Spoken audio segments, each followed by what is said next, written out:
What's going on? What's going on?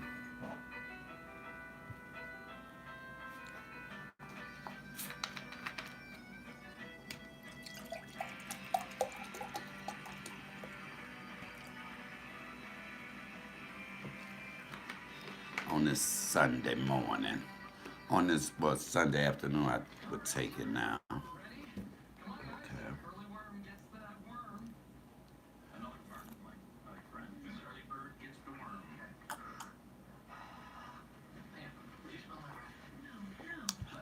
Oh, I love Ohana. I love Ohana. How's everybody doing? What up, my 4C gang, baby? Baby, what? Welcome. Welcome on in, people. Come on in. Say hi. Welcome to 4C Game for Life. Cooking, comedy, cussing, and cocktails. Cooking, comedy, cussing, and cocktails. 4C Game for Life, baby. Let's see who up in here first. Okay, what up, King Dwayne, my brother? What up, Philadelphia in the building? Yes, what up, Philadelphia? What up, Patrice Gardner? What up, Travaris, my bad, Travaris. How y'all doing? Look, I said since my what up, Jackie Trap? What up, Family Mackie? What up? What up? What up? Since my movie is messing up and I can't edit my videos the way I want to, so I just said fuck it. I was just gonna lie. So what I have today here is I have some string beans with little onions and bacon and some garlic and butter and the seasonings. Then I made some homemade mashed potatoes right quick. Can y'all see that? Oh, that's all. Look. It's all in that light. Y'all see that? And I made these two, but this was the banquet chicken I was telling you about last night. I love banquet. I love banquet chicken. Hey, Barbara Bonner. There go my baby, Barbara, from New Orleans. Hey, Barbara. I still want to get down there and try some of that cooking. Hey, Miss Davis, how you doing? There go my sis, Equal Philly Phil in the house. Look, y'all, I will be going live with my sis tonight. I won't do as much talking as I did last night because I was on one last night. I was talking shit last night. Oop, look, y'all got me cussing right before. Y'all know I say my prayer before I eat. Hey, Letitia Campbell, what's going on, baby? Now, look, y'all know I don't really judge other channels. I let people do what they do. But anybody, come on, somebody, that eats and don't thank God before they put a piece of food in their mouth now. I'm just saying. I'm just saying. Anyway, but I got to pray. You got to pray just to make it today, damn it. Did I just say damn it right before my prayer? I sure did. Damn. Anyway, what up, Robin Lewis? Good afternoon. Dear Father God, I thank you, Jesus. I thank you. I thank you for this wonderful food, Father God. I thank you for life. I thank you for the breath in my body. I thank you for still being here, Father God. I thank you because you saw fit to let me live. Oh, Father God, I thank you for my sense of humor, Father God. I thank you for my courage. I thank you for my talents, all bestowed upon me by you, Father God. Oh, thank you, Jesus. I thank you that all my limbs are working right, Father God. I thank you. I thank you for this Sunday, Father God. I just thank you for all that you do. I thank you for my parents, who I am just blessed to still have in my life. Oh, thank you, Jesus. Thank you. I thank you for that. I thank you for that, Lord. I just thank you. You keep on blessing me. Every day, new mercies I see. And for that, I got to give you praise. Oh, Father God, I could have been dead and gone. But instead, you let me sit right here today on this live. I thank you for that. I thank you. I thank you for my subscribers, Father God. I thank you for each and every last one of them. I just thank you. They don't have to watch, but they do. Oh, Father God, I ask all these things in your Son, Jesus' name. Amen. And so it is, and so it's done. Okay, somebody told me I prayed too long. I said, you know what? You was watching too long. What the hell you mean I prayed too long? Come on, somebody. All right. What up, Nakia McCaskill? How you doing? What up, Brenda Truitt? Hello, handsome. We got plenty of snow and ice in Mississippi. Waiting to mail off your pack. Brenda Truitt, you know I'm loving. Brenda Truitt, ain't nothing to it. I love me some you. I'm telling y'all, hey, Miss Officer, what up, Geneva Harris in Florida? Come on, Geneva. Nakia, amen. Come on, y'all. Come on, come on. Now let me tell y'all, I got the best subscribers, y'all. Y'all spoil me. I love it. I love it. I love it. I love it. Now I know y'all say, Michael, you just don't never eat string beans and potatoes. I mean, string beans. Usually I had the potatoes together. Hey, Brooke 53.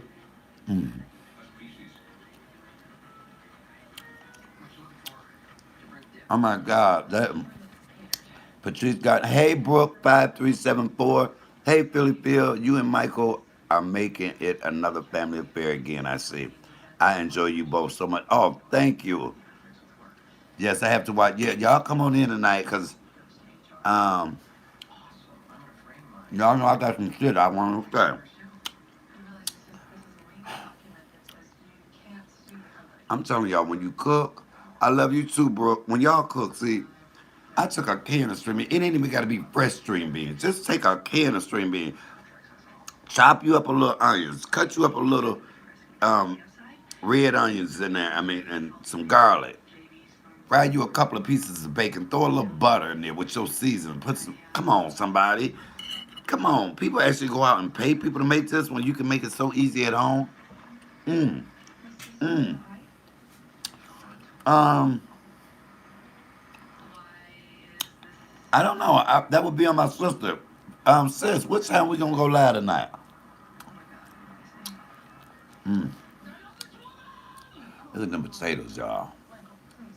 Look at that. Hey, B Sugar, sis. What up, L Web? So, I will be going live with my sis tonight.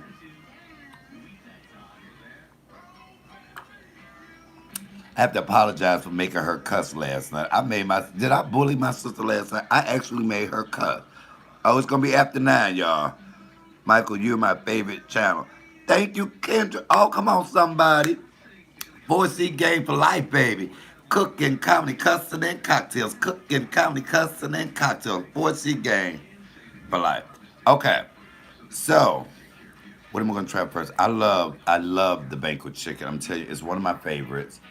I like this better than some of the restaurants. I'll say that, so let me say. Mm. Mm-hmm. After that? Mm-hmm.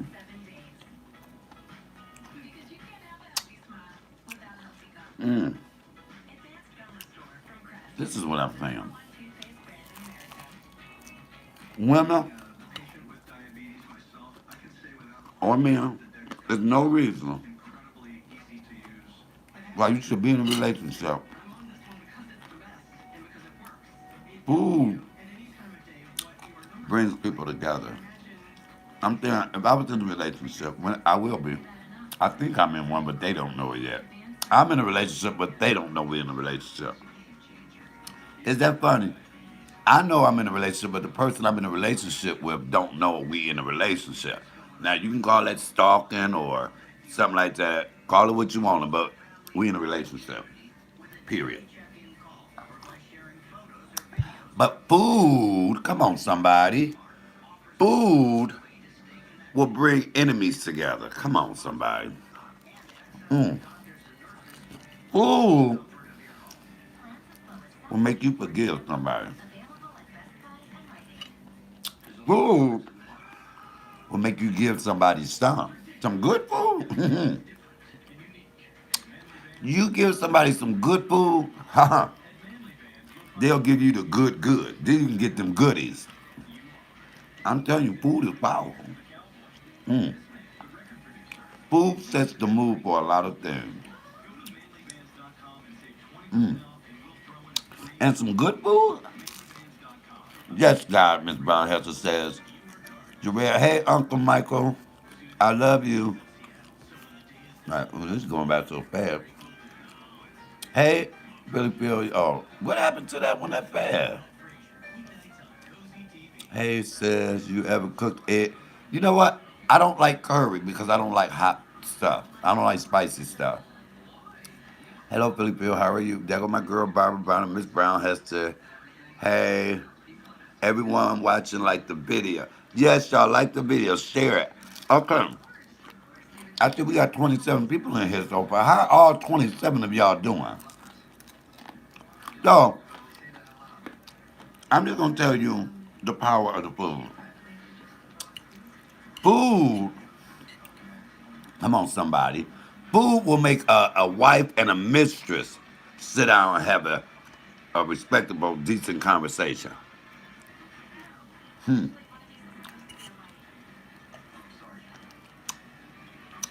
Food has saved marriages.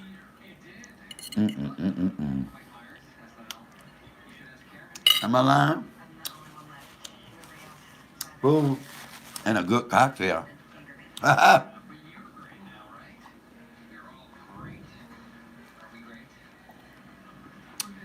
So I want to tell everybody that I have a crush. I really do have a crush. And y'all know me, I'm not scared to approach anybody. You know what I mean? Hold on, let me get the paper towel.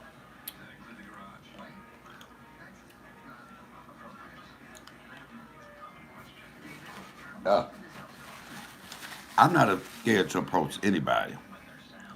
But I got a crush. What the hell was this? This breast look, oh, the wing is connected to the breast. See, I never knew that. This crust though right here, where's my hot sauce? Let me y'all. I gotta go get this hot sauce.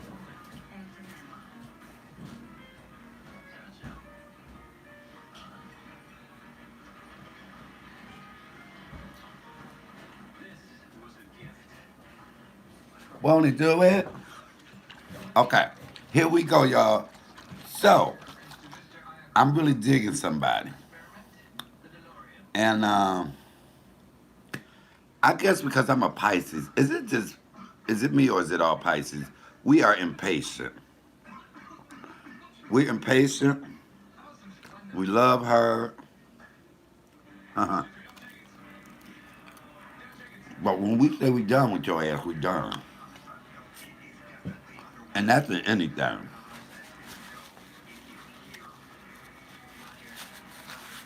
That's in anything. So what is everybody eating for dinner today? Y'all see what I'm doing here.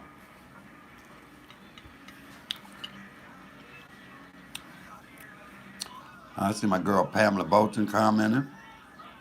But I'm just saying, I guess this will be for the people a little older. Don't y'all want to be in love for the single people? Don't you want to be in love? Because now, what up, Rock Just Living? Like that new hairstyle. Because look, let me say that. Now, as you get older, right?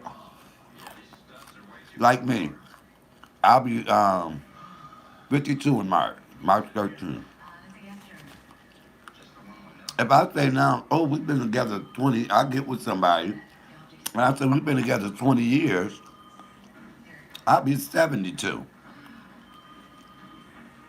I wish I had met somebody when I was younger. Well, I did, but they passed away. It's nothing like a union of you and somebody together, sharing your life, sharing your life. I think I'm gonna just start a show or a channel just on me to meet somebody. I'm gonna put the show out there. I'm gonna be on there. It don't have to be no. It could be male, female, people in their 50s and 60s. I probably need me an old motherfucker. I really need somebody old like that. Just had them a bed in the back room. Um, just give them their medicine every day and shit. Kiss on them every now and then. Hmm. But no, seriously, I wonder what's the oldest age I could really go with somebody. For me, y'all? What is the highest age you would go to somebody to be talk to someone and to be in a relationship with? I think I can go to at least 65. Well, you know what? I'm gonna say about 60, cause I know at 60 I'm gonna still be doing it. I'm gonna still be having sex at 60. God willing. But every age, uh, Reed says she's 43. You go to 56. Okay, that sounds good. I want a companion, but I need somebody that can understand me, that can take my sense of humor. Um, I've actually had people break up with me because I was silly or I would not stop laughing. Life's too short to be worried about something. Janice Trapp says 65, not dead. Tasha Hawkins said, I'm going to see 55. Okay. Yo, I could, you know, my thing is this. I don't want nobody old as my mom and daddy. I'm just serious. And that's just my own mental thing. I could not see myself talking to a 72-year-old or a 75-year-old. Now I could fuck one for money. What? Don't judge me. Judge your damn self. Don't get mad at me because I told my motherfucking truth. Yes. I couldn't be in a relationship with a 72 or 75-year-old, but I sure could have sex with him. Pay a bill off and shit. Call it hoeing. Call it what you want. I'm a hoe. I'm just a hoe to you. By my old paid hoe. Yeah. Now, when it comes into that age group there, now it's just totally a blessing for the person because I'm giving you this young body and I'm gonna work you out. I'm gonna work your ass out. You gonna say, "Oh, that little boy put that on me." Oh, he told his ass. Oh, he told his old ass up. Pay a bill or two. Shit. Give me some new internet. Y'all know I need. You know what? Right now, I declare right now, anybody 65 and up, I'm gonna fuck you for some internet. I'm fucking for some internet, some good internet, cause the shit I got right now, just blurry. So I'll go ahead. Yes, I rub some Ben Gay on that ass. I rub some Ben Gay on that ass. Oh shit. Take your dentures and put them over in the water because you know with them teeth out, baby. Especially when they get some teeth out, be like, come here, grandma. Come on, grandma. Oh, shit. Look, old woman fuck around and make me be in love. Look, that old woman fuck around. We be sitting here like Walt and Nisha. She be putting my shit on mute. I'm like, stop, grandma. Stop, grandma. Grandma be to told my little young ass up. I better be careful what I ask for her. But really, you know what? I had a friend, y'all, and y'all tell me what this is. My friend was overweight, a little overweight. So he had a little friend. Him and a little friend was together. They was about to have sex or something. So he went to take his shirt off. My friend went to take his shirt off, and the person said, wait a minute, leave your shirt on. You so sexy with your shirt on." My friend was like, "What?" I said, "He just didn't want to see your titties. How the hell I'm sexy with my damn shirt on? That ain't sexy. You ain't have on nothing but a white tee." I think the reason I wouldn't be able to, yeah, they would gum your ass real well, turn you out. I know. I was attracted to an older person one time. Let me see. The oldest person I've ever dealt with, and this was in my younger age. Uh, how old were they? Well, since we being honest and shit here, the oldest person that I kind of messed with was maybe 20 years older than me. But the oldest person that I've ever done anything with The person was like 80, 81, 80, about 81. Don't judge me. Yeah. I was young, we was hanging out and stuff, and it was the third of the month, and they had a little money. And I said, hell, if I put this in their mouth right quick, ain't nobody really gonna know. It's just me and them. Hell, I started going over there monthly. My mom was like, well, you keep coming up with these new damn gym shoes. How you get the money? I'm fucking that old.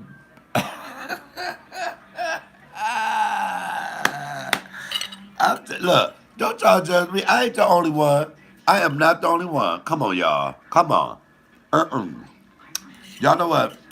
My mama kind of scared me because, like, when I was young, I think I told this story before. Yeah, me robbing a nursing home. Right, right. But look, I wasn't a virgin or nothing. I think I was like 16. And I had a god sister. They lived across the street. So I was 16. They probably were in their 20s. About 22, 23, which is still young, but I thought they were so much older then, right? So I would hang with them and play cards all the time and smoke my little weed. While just living. So my god sister had some free older ladies that would hang around.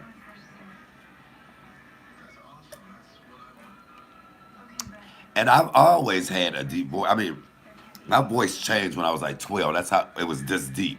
So I would be playing. I was looking good, smoking weed and trying to be grown. And the one woman, if I was 16, she had to be about 36. And the woman would just, I'm so young and naive, I didn't even know she was hitting on me, really. And my guy was like, oh, she really like you. So the lady just, I played with her back. What the hell I do that for? This woman was on me tough, but she had a man. I knew the man. Hey, how you doing? You know what I mean? He didn't hang with her, but I knew him. I had been to her house with my god sister. She wasn't bad looking. I can't even remember her name. I cannot remember her damn name for the life of me. But I bet you she remember mine. God damn it. So the woman just kept messing with me. And she said, "Oh, I buy you whatever you want." Hell, I was young. I wanted some Jim's Juice, some Bud. And I was scared though, because this was an old woman. I had never been with an older woman. My God. Her son was like 2, 3 years younger than me. By the time I got through wearing that ass out, her son was calling me daddy. No, look, we was in the same school. He calling me daddy. That's my stepdaddy right there. He was in the ninth and I was in the 12th. And he calling me stepdaddy. That's my stepdaddy right there. I used to go to his class and check him, leaving my class. But anyway, so the lady, we did it. It was wonderful. Um, I suggest that all young men have sex with an older woman at once in their life because they taught you some things. She the reason why I'm a freak now. She touched me in places I didn't even know I motherfucking had. That woman had my toes like this, both eyes going separate. My damn shoulder blade was out of socket. I said, this bitch trying to kill me. What the fuck is you doing? Let me out of here. Oh, she was something. Oh, I wish I could remember her name. But if she bent over and put her head in the pillow, I bet you I know who she is. Butt naked. So anyway, me and the lady did it for a while. Every time. I used to go to the house. She knew what the hell I wanted when I walked up in that motherfucker. Oh yeah. I skipped school to get some of that. So anyway, it got out. Her husband was talking about he want to beat my ass. I was a teenager. He really went to jail. My mama saying, ain't this a bitch? This old hoe fucking my baby? Mama, I bet you wish you would have just left that alone and let me keep fucking her, because look where I'm at now. What? Don't judge me, judge your damn self. What? My mama said, this old bitch fucking my young son, I'll beat her ass. You know, I mean, I guess because that was but child rape, wasn't it? Oh, hell. See how I look different when it's a man instead of a girl? So, this is where my mama scared me. She said, I'm going to have to take my baby to the doctor. This old hoe that probably gave my son worms. Parents, stop doing that to your children. I didn't know what the fuck worms was. Now I'm feeling like some worms. Hey, Sonia. I'm feeling like worms crawling through my body and shit. Scared to touch pussy now. Old pussy at that. I was like, what the fuck is worms, mama? But, I think my mama came to terms and she didn't care then because now I had a girlfriend. I met the house and I was living with my mama. I had to be about 18, 19. And my room, I had a curtain. I didn't have a door. I had a curtain. Hey, Miss Brown. So, had the little girl over there. I don't look. Yes, yes. I had women too. God damn it! Don't act all shocked. Shit. God didn't bless me with all of this not to use it. Stop stabbing, Michael. My stomach ribs hurt, Mary. You can't. But I'm telling you, God didn't bless me with all of this that I got swinging right here, not to use this motherfucker. I mean, that would just be a catastrophe. I mean, that would be dumb as hell. I've never understood that about some of my friends. You got all of this and you ain't what? I do everything when I play. I swing it, I play bad, I knock shit over. Okay, anyway, that's a whole nother story. But anyway, so I had my little girlfriend over. We smoking our little weed. Y'all know weed is a common theme, right? And we doing it. Oh boy, we had got good at it. And my mama came in and she pulled the curtain back, and I was on a downstroke. And me and her look, what motherfucker stop fucking in the middle when somebody in mid stroke? And so my mama look, and this is see, my mama gonna look and do this and close it. Like she was just happy it was a girl and not a boy up in that motherfucker. I mean, my mama literally like, oh yeah, go on boy, do your shit. I'm like, mama, stop it. What? Don't judge me, y'all. Judge your damn self. I'm just saying, I can only tell my life, tell my truth, and my damn story. How are you doing today, Detroit West Side? What up, West Side of the 313, baby? So, I grew up, and I know that I could have been married by now if I wanted to. Because I'm going to just say that, and I got all sisters, so I know. Some women will go through some shit for some good dick. I don't give a damn what your brother do. If the dick is good, and look, I'm being grown here. If good dick will make a motherfucker change their mind about some things, I know. On both ends. Now, what? Don't judge me. Judge your damn self. You ever had sex so damn good that you're not even thinking straight? You doing shit you know you ain't never did, but this good dick got you doing it? Good dick will make you cuss your mama out. Mama, stop. Don't talk to him like that. Mama, he too good. Mama, you can shut that shit up. Good dick will make you leave your kids at home alone just to go get some and hurry them back home. Watch. Huh. Good dick will make you go to the store and steal some shit.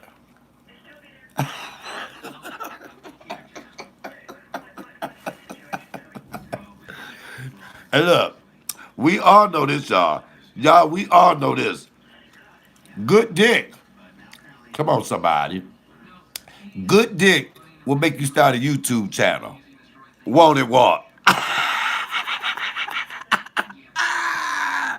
Woo. Look, I'm going to tell y'all this.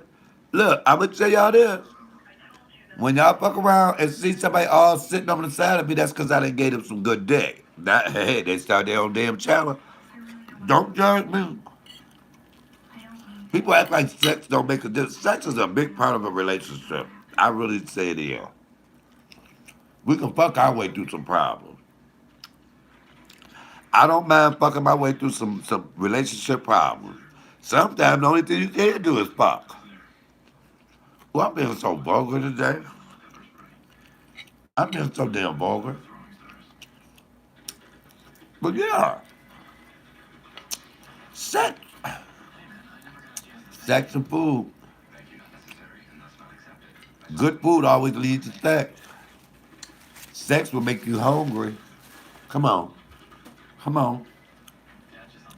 To me, and I keep saying this, sex for me in a relationship is at least 85% of the relationship. The other 15% is we can work out some shit, we can talk and communicate, but I want 85% of it. I want us to be fucking.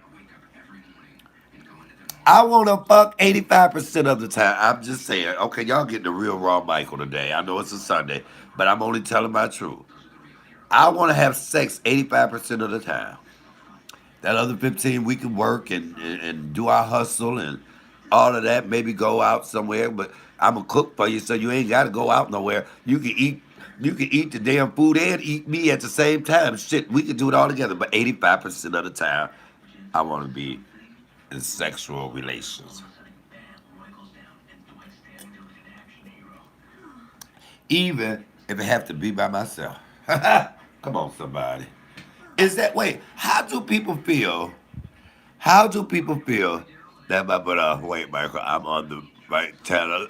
Look, how do people feel when your other half, your spouse, your partner, if them doing how can I put this? Satisfying themselves. Is that a form of cheating, or would that make you feel some type of way? If because see, some people have a higher sex drive than others. That's why I always try. We said, "What is it in Kool Aid?" I always try to find someone that's sexually compatible with me because that could be the end of a relationship for me. Now, if I get with somebody and something happens to where they just can't have sex and I'm in love, yes, I will stay there. Oh, I'm fucking somebody else. But my loyalty is to you, and I'm going to stay there with you. And you my number one. But best believe, if you can't do it, I'm sorry, but I'm finna fuck over here. But I'm come back and I'm taking care of you. I ain't going no damn where. Let's just call it what it is. Let's be real. If I can't do it, I wouldn't want my partner not being denied because I can't do it. Go get you some. Just don't fall in love with nobody. Stay right here. But as long as I can use this tongue right here, my partners ain't going no motherfucking where. What? Don't judge me. Judge yourself. But no, I'm serious about that. To me, you know, I don't understand. Hey, Whitney Forever. I don't understand how people can sleep in different rooms. Married couples. I don't get that. I want to put my leg on you. I want to feel your toe. I want to feel your breath or something. I want to know we together. We together. Shit. We together. And I've noticed me being with both sides that, you know what, my mama had a good point. She said, I don't know why you don't get you no damn woman and shit. You know, woman take care of you. I don't want no woman to take care of me, but I do know that women, some good sex will make a woman buy you some shit. Just so another bitch won't get you. You know? But I believe sex is key. It's it you got to be on something. You're off the chain today. But no, I'm just saying, say.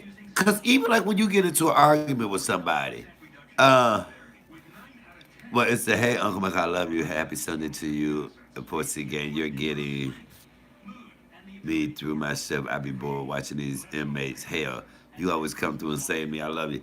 Thank you, baby. And tell all the inmates, Big Mike said, hey. Okay. I, sex is a big part of a relationship. Now, DDS said, why am I single? You know why I'm single? I'm glad you asked that question. For one, I'm a lot to handle. I know that. I have no qualms with that. You know, that's why I like Adrian Slade so much. She knows she a little fickle too, like I am. I mean, she might be a little more fickle to me, but that's my girl. Um, I can't stand weak assness. I cannot stand weak assness. I can't stand unsureness, low self esteem. See, you gotta have all that with. It's not up to me to build that up. Like, don't nobody complete me. You can only enhance what's already here. I hate when somebody say, "Oh, you complete me." No, don't nobody complete me. Like I say, but God. Other than that, I'm good. But you can enhance what I have here, and that's you want somebody to grow with or whatever. But one thing you got to be is you have to be strong, and you got to be like I went on a date one time, and I asked the person, I said, "What you want to eat?" They was like, "Whatever you want to eat." Then we was going to the show. I was like, "What you want to see?" "Whatever you want to see." So one time we went out. I was like, "What you want to eat tonight?" "Whatever you want to eat." I said, "I feel like eating some shit. You want to eat some shit with me?" Have your own goddamn opinion. And I need somebody strong enough that can pull me in when I need to be pulled in. Like, sit your ass down. All right. But don't judge me. Judge your damn self. But I'm serious. We always going for the wrong people. Michael, when you've been married for 40 years and your spouse snores, you be glad to have your own uh, room. You can visit every now and then. You know what? My mother may be a little mad at me telling this, but her and her boyfriend have slept in different rooms for almost 20 years, I believe. About 20 years. They like roommates now. It's not that's not even a damn couple. You like roommates. I could be 85 years old. I'm still slapping that ass. I'm still gonna kiss in places where I know it's gonna make somebody feel good. I ain't gonna ever stop. That's what makes you keep living. Good sex will make you live a long time. Uh, yeah, good sex. And you know what you can do too? You can do a CPAP machine. That'll make them stop snoring. CPAP, CPAP. Yeah, my mama had to get that. Um, but good sex will have you living a long time. You wake up, for me, the time I love sex the most, the best, is early in the morning. And imagine waking up, getting that, and ooh, you got the nice rest of the day. You walk to work with a little pep in your step. Little shit don't bother you because you still thinking about what the all that freaky nasty shit you just did. Have you ever went to work? Okay, I was about to tell too much on it. You know what? I gotta catch. I was just about to tell too much on this damn live. Oh, y'all would have been judging me. Like for me, in a relationship, sex 4 times a week is it's all right. It's not enough for me, but it's good. I'm one of those people. Every time we lay down, I feel like we supposed to do it. I'm one of those people. We be walking past each other. You rub me. We gonna do it. See, that's the type of relationship. Miss Brown said I need it at night to relax. Okay, okay. I'm telling you this.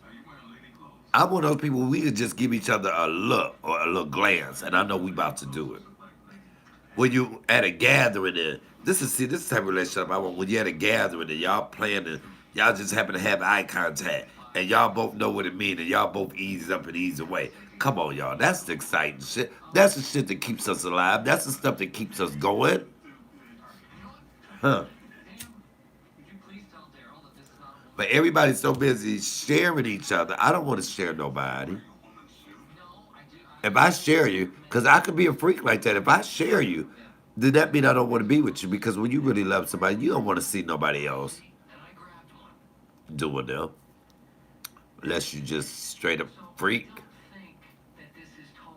like the Ti and Tiny doing their shit. So I'm figuring Tiny must be into girls herself because that's why she would allow to see another woman with her man. In my heydays, I've had those, but in my heydays when I ain't give a fuck, hell yeah, come on, let's do this. But now That stopped when I was in my 30s and 40s. I'm just gonna settle down. I want it to be me and you. I want somebody. The only people that know should know how you look naked from the point that you and I get together and while we together is the people you already had sex with. Other than that, no other people need to know that. I had a friend. I had a friend. They went out to the bar. One night I had to work that night. They went out to the bar. So the next night I went to the bar and they had to work. And the guy walked past me. He said, "Hey, how you doing?" I said, "Hey, you all right?" He said, "I saw your friend last night." I said, oh, "Okay, yeah, he came out." He said, "Did they tell you? Did they tell you that they was in my bed last night?" I said, "It must not have been good because you told me. If it was good, I wouldn't tell shit because I want to keep doing it." See, that's one thing about relationships. Stop allowing other people, outside influences, to come here and tell you about your relationship. I'm a big believer in this. Hey, Finest Wine, how you doing? I'm a big believer in this. If I'm in a relationship with you, I'm not going through no phones to check shit. I'm not following you. I'm not standing in another room trying to whisper because I'm a big believer in this. What God wants you to know, God will show you. It'll come to light. I got a good story. My my friend messed around with my best friends. That's why I don't have any best friends. My mama is my best friend. And look, and if who I'm with look too good, I'm gonna be keeping my eyes on her ass. Hold up, Why the fuck you looking at him so long, mama? Why you looking like that, mama? Mama, turn your head when he come. My mama would cuss me the hell out. But yeah, my a friend of mine, and see, I didn't even look for it. I did not look for it. It just fell in my lap and came to me, and that's how I found out about a fluke. And that was one thing to hey Annette B. That was one thing to let me know. It don't matter how cute you are, how built you think you are, how good you putting it down. If somebody want to cheat, they gonna cheat. All I ask is, don't cheat in my circle.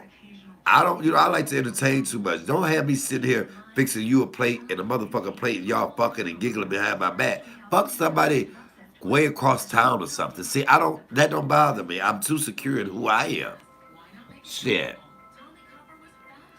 Oh, all right for being your favorite YouTuber. I mean, but love. And my mama told me this. I remember my first relationship. We was together 8.5 years. And when we broke up, it was the hardest thing I had to do. I had to walk away because they was doing too much, and I was gonna be in prison, and I'm not gonna go to prison over nobody. And I cried. I cried. Oh, I just cried. Oh, I couldn't stop crying. Y'all gotta realize I was in my early 20s, and that was all I had known.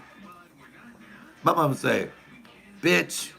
That's how my mama talks to me. Hey, Cooper's Kitchen. My mama said, "Little bitch." Who calls a child a little bitch? Nobody but my mama. Little bitch, you don't stop all that motherfucking crying. She said, "Look, when you was with that other motherfucker, didn't you think you was in love?" I was like, "Yeah." She said, "You ain't think you'd fall in love again." She said, "You'll fall in love this motherfucker time. Get your ass on up here. Hit this damn joint." I got the coolest mama in the world. And but see, my mama pissed me off because see this families. Now, me and this person have been together 8.5 years. So my nieces and nephews called them family. But when we broke up, I would go to my mama's house and they would be there with their new friend.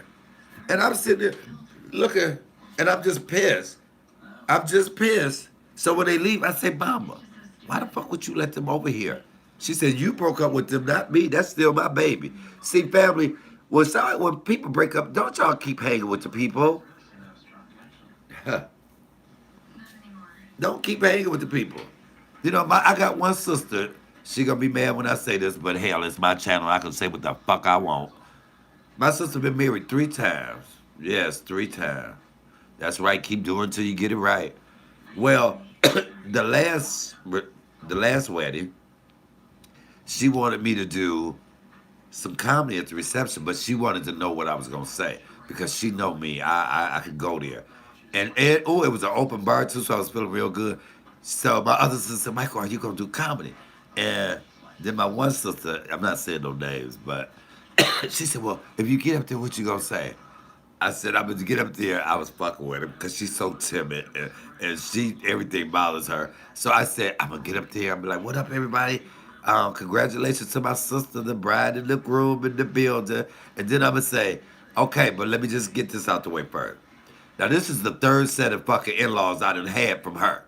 Now I'm still cool with the last two, and I'm tired of having to unfriend people because she done got a damn divorce. Now can y'all please? I hope y'all. I hope this third y'all do in-laws. I hope y'all ask last. Why did I say that for? Because they didn't last either. Okay, I am not laughing. Hell, shit just don't work out sometimes. But that was my third set of fucking in-laws. When I stop fucking with you, I stop fucking with your family. I don't need no reminders. When I'm done, I'm done. When I walk away, I walk the fuck away. No. We ain't gotta split up no motherfucking friends or none of that. You can have all the motherfuckers because I can move on. I got the gift of goodbye. I have the gift of goodbye. I act like I don't know you. You know, listen, this is how I was growing up because I just knew I was all that. I'm sorry. Don't judge me, judge your motherfucking self. I would call my best friend up and say, look, you going to the bar tonight? They'd be like, yeah. I'd be like, okay. I said, if you see me and I don't speak to you, don't be mad. That's just me giving attitude. Wait, this is one of my favorite things. I used to, the gift of goodbye, yes. This is one of my favorite things I used to do in the bar. You know, I would go in there. I never walked up to anybody. Everybody walked up to me. And so what I would do is I would be sipping my drink and somebody would tap me or they'll go by there. How you doing? I go. I always squish my eyes like I know who it is. I like, then I go, oh, hey, how you doing? And turn back around. See, you got to give attitude sometimes. You got to lift yourself. You have to geek yourself up. Because look, if you don't believe it, who the hell else gonna believe it? I ain't never asked nobody how you think I look. I don't give a fuck how you think I look. I look good to me. You know, I remember being 11 years old. I had this thing on my head. It was like a piece of extra skin. I hated it. When my mama got it cut off, I was so happy. But anyway, I was standing as a safety patrol on the corner, and the people rolled past. It was some teenagers. They was like, "Damn, you ugly." Can y'all believe they called me ugly? But because of the child that my mama raised, come on, somebody, I knew that that was not true. And that's what killed me. How ugly people gonna call people ugly? Ugly people be the first one to say somebody ugly. Ugh. My ex mother-in-law was the ugliest woman I had ever. She like an anteater. I'm gonna say her name too. Rosa Jackson. You the ugliest woman I ever seen in my life. Not only in face but in spirit. Not only in face but in spirit. You're ugly. I always want me to cook her something to eat. We be going through Walmart. I mean, ugly woman. She be looking to me. Ooh, that girl ugly. I said, you should know. I sure said that to her. I said, well, you would know. Oh, I had the mother-in-law from hell. My mother, who never gets in any of my relationships, literally called her up because the lady, y'all know me. I really, believe it or not, the lady would call me, and one day she called me and she said her son hadn't called her. And she said to me, she said, what y'all doing? I said, nah. Well, where's so and so? I said, well, they sleep. I've been dialing they phone. I said, well, they ain't called you. They said, well, both y'all, she told me this. She said, well, you can kiss my ass, and I've been shitting all day. Who says that? She said, kiss her ass, and she been shitting all day. And when I thought about how big and fat and sloppy and all the dents and the one-way streets and the stop sign and the yield signs in her ass, oh, I was so pissed. So I called my mama. I said, can you believe? My mama called her. She said, Rose. She said, has Michael ever disrespected you? Rose said, no. She said, that's because I taught him better. She said, but bitch, stop fucking with my son. Now, I'm a grown ass man, but that's the type of mama I got. Because she know I ain't finna cuss no old. But I told my friend, I said, look, the day that I disrespect your mama is the day that I don't want to deal with you anymore. Because my thing is this. I don't give a fuck what. When two people are in a relationship, it's up to the person you're in a relationship with to say to your family, hey, look, this is who I choose to be with. Either you gonna respect them or we can't deal with each other. Come on, somebody. Or we can't deal with each other. I know that seems a little harsh, but it's the truth. She was, oh, but I got her back. I got her fat ass back. Oh, I got her fat ass back. She was sitting, I gave her barbecue. Now, mind you, she would cuss me out like a dog, but always want to eat my food. I told my friend, I said, your mama gonna be fucking around shitting all day, cause you gonna stop cussing me out and asking me to fix you something. I have X slacks all in there. Baby, the toilet will be her bed. So anyway, I'm barbecuing one day, and she's sitting there. And in the backyard, nice, we got the pool, and I got all this meat going, and it was a beehive. She was sitting in a lawn chair. It was like, it was all these bees. So I kind of hit it. I didn't know it was a beehive, but when I hit it, all the bees swarmed. And one bee went down her blouse. She was like, ah, ah. So I'm standing there with the pan of meat. Baby, she put, and mind you, it's people all out there. My mother's out there.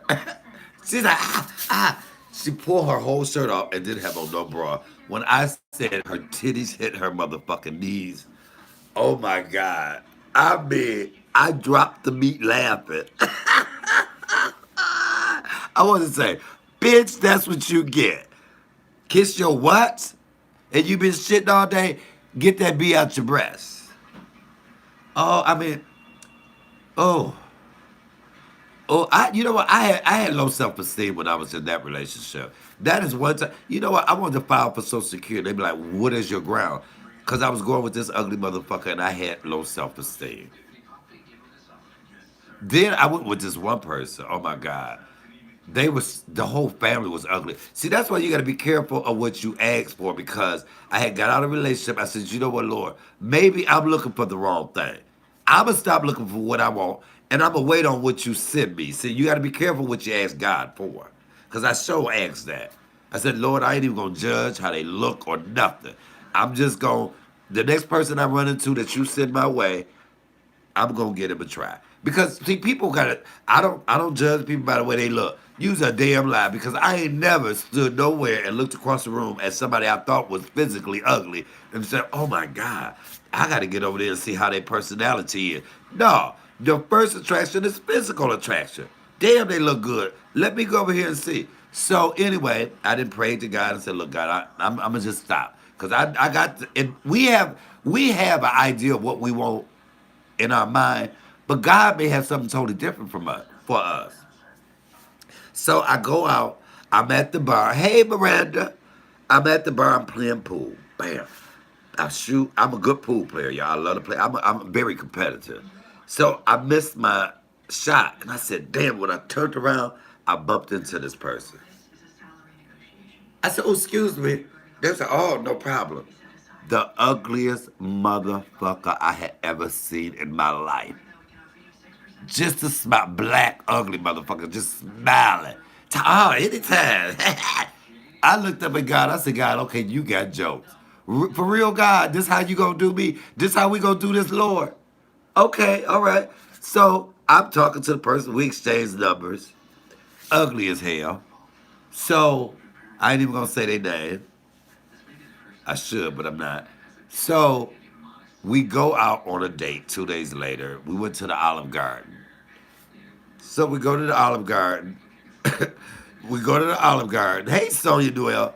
So when we go in there, now I'm like looking around because I don't want to run into anybody I know, see me with this ugly motherfucker, right? So I asked the lady to put us way in the back where it was really dark and couldn't nobody see us. And so I sat there, and they paid for everything, so that was a plus. And not, you know, somebody ugly when you sitting there talking, you trying to find something cute about. I couldn't find shit. I was like, well, the one hair is in place. Then that bitch popped up. That's okay. Ain't nothing right on this motherfucker. So, but I love to eat, so I'm enjoying the food, and I could order whatever I want. So I got to talking, and they were nice. They were really actually nice.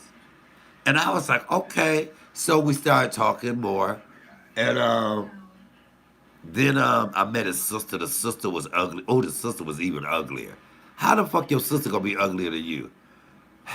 Then they had a little sister. Oh, she was even the little sister was ugly. But it was one brother that was cute.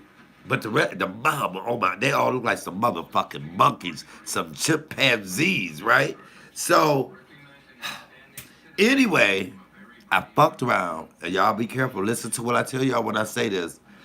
Don't do this. Don't do what I did.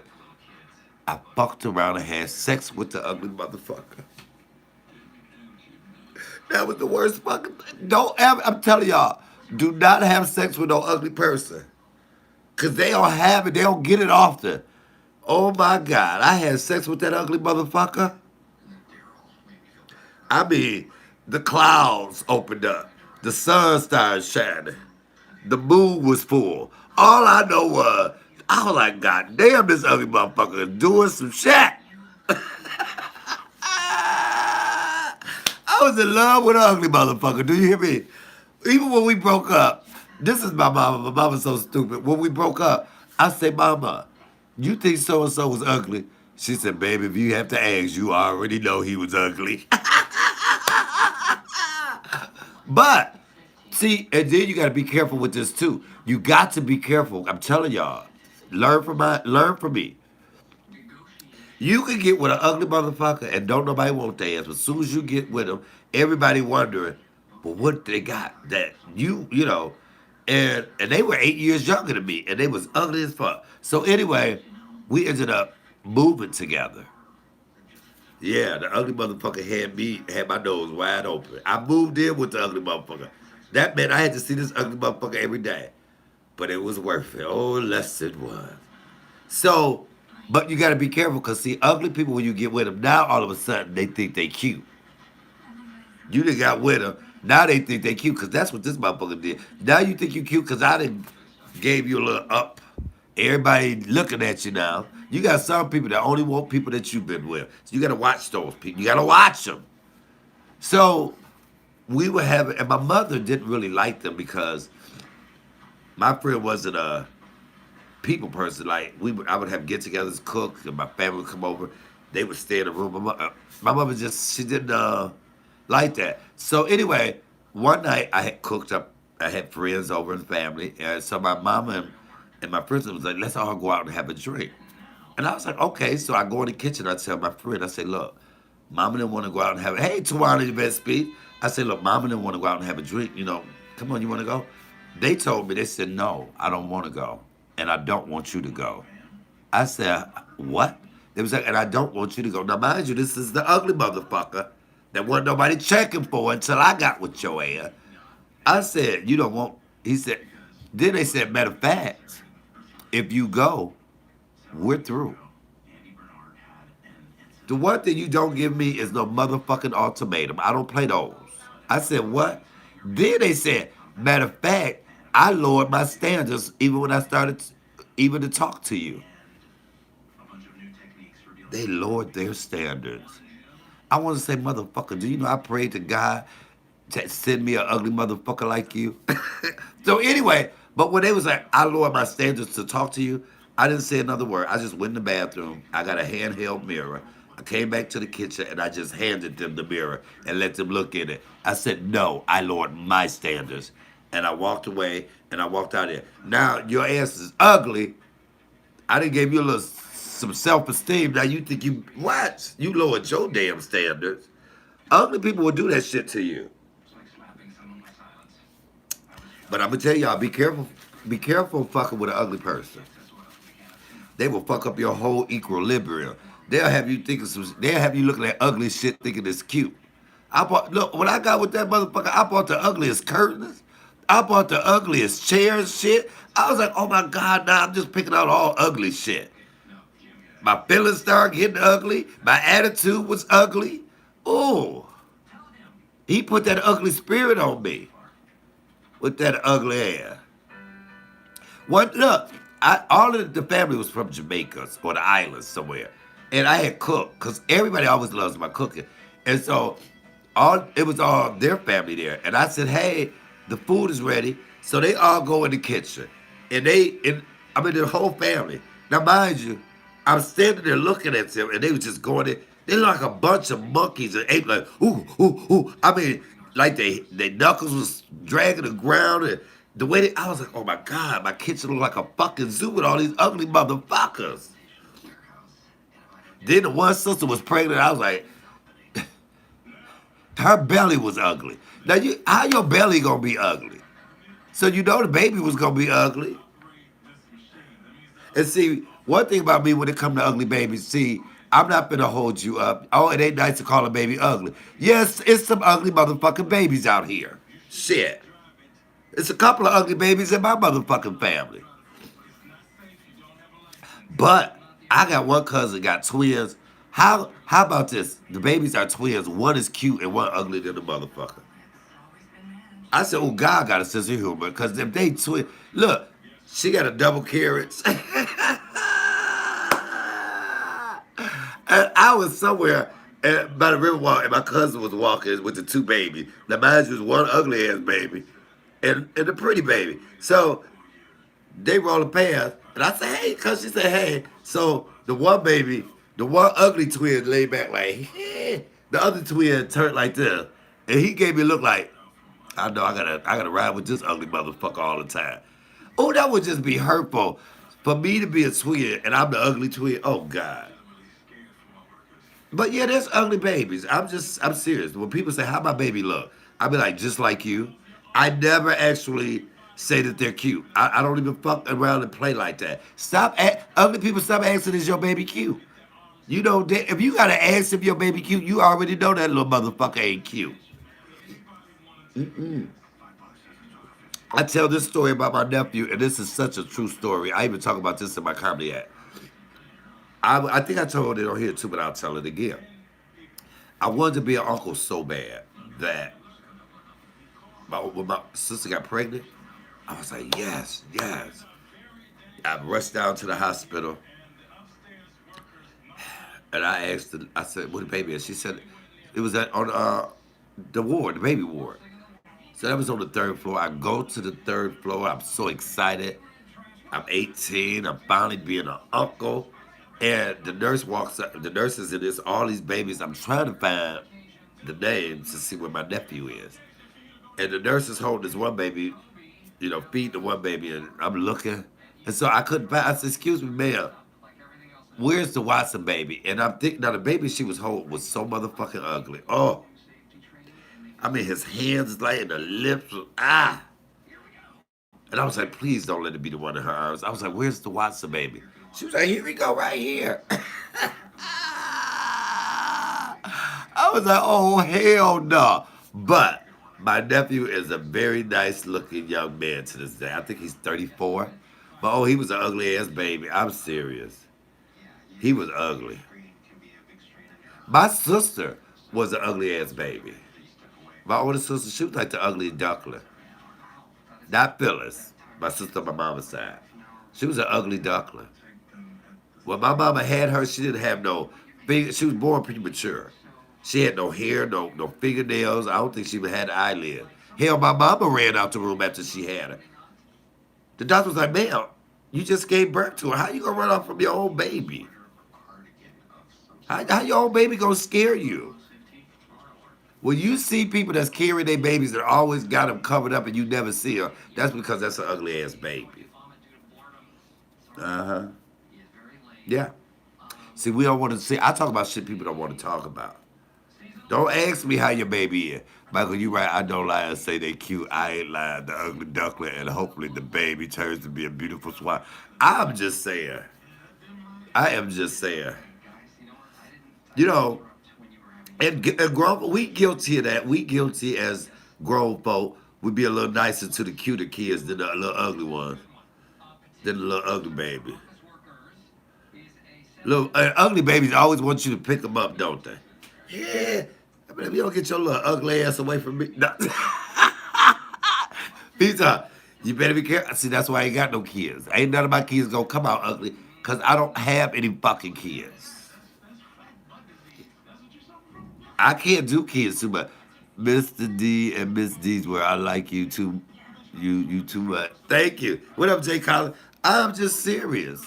I just don't. I don't get it. Uh, I just thank God. I thank God that he didn't. I wasn't born ugly. And see, it is beauty is in the eye of the beholder. I know that, but we still know ugly when we see it. We know some ugly when we see it. I thank God that my mama did. I tell my mama all the time, I be like, thank you. She said, thank me for what? I said, for giving my daddy some and not being drunk, doing it to an ugly nigga. At least my daddy was cute. You did the right thing. And then she swear, she was like, I ain't give him nothing. He raped me. I was asleep. I said, mama, stop. So I'm a sleep baby. I'm a rape baby. And my daddy looked good this heyday. And I look just like my daddy. I love that. My older sister, oh, she was black and bald head. She looked like a boy. Oh, she was the ugly duckling. She know the story. I remember her dancing at a party one time, and she was shaking. And my mama's boyfriend, mother, was like, "Oh, that little boy sure can dance." My sister started crying. I was like, "Girl, you do look like a boy." That's when you pick out something like dress shoes or something. I told my granddaughter about this girl at our church. Her babies look like baby gargles. But she said all babies are pretty. All babies are not pretty. I'm just saying. I am just saying. You got some, but it's a lot of beautiful people that were beautiful as babies and grew up to be ugly as hell. All babies need love. Yes, they do. Yes, they do. Some babies, I can't even look. When you look at somebody and, and your face, you can't help it. You can see it. But all babies are precious. You right. All babies are a blessing. You are right. But all babies are cute. I'm just not. I guess they say as long as they get all their hands and toes, then that's a blessing. That's a blessing. My baby sister had her first. My baby sister got pregnant when she was 12. Can y'all believe that? I know you said she got pregnant when she was 12. She had the baby at 13. Had no, I used to watch some talk shows where the daughter is pregnant and nobody in the house knew. And she be the had the baby. I was like, how the hell y'all didn't know y'all around her ass every motherfucking day? I was around my baby sister. It was only me and her at home. I'm 5 years older than her. So I was 18. And I had no idea that she was pregnant. Can y'all believe that? And the way that I found out was the baby daddy called. The baby's daddy called and said, hello, can I speak to Michelle? I said, now this motherfucker voice deep in the man. I said, speak to who? He said, can I speak to Michelle? I said, my nigga, how old is you? He was like, I'm 24. I said, you how old? I said, do you know my baby sister's 12? He said, I just want to know if that's my baby or not.